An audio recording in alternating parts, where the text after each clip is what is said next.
The next concept is continuous compound interest. So this is interest that compounds every instant.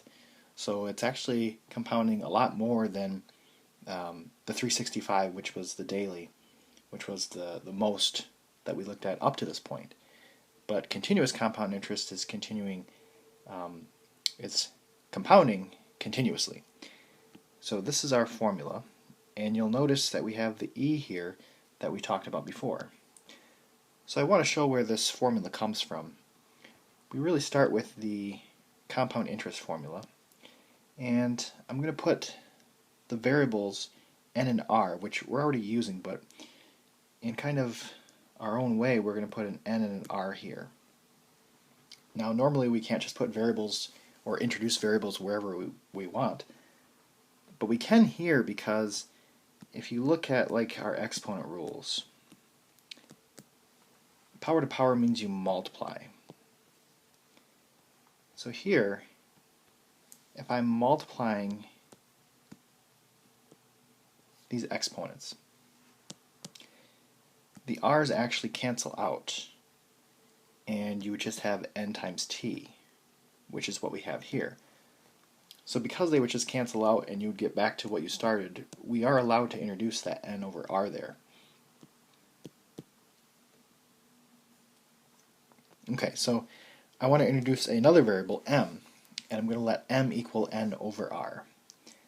So that exponent now becomes m, and this is r over n, which is the reciprocal. So this will be 1 over m. Now, if we increase how many times we compound n to infinity, again because this is compounding every instant, then this will increase m to infinity as well. So because of that, this entire inside, that is the definition of E.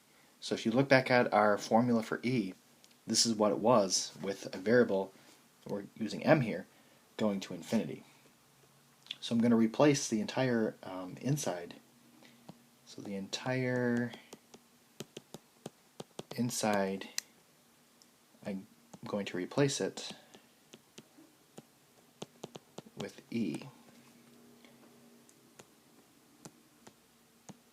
And that's really where we get the formula from. So you're really just taking the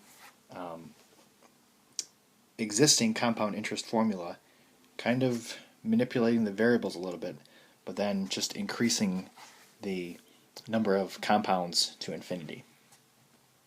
So if 3,500 is invested in an account paying 3.2% compounded continuously, find the value of the investment after 12 years.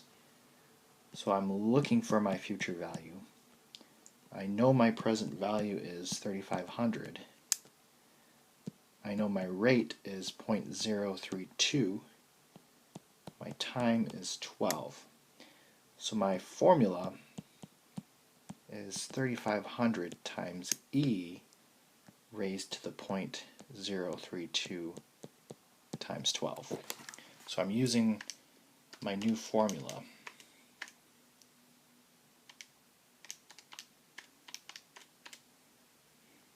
And we get 5,138 and 51 cents.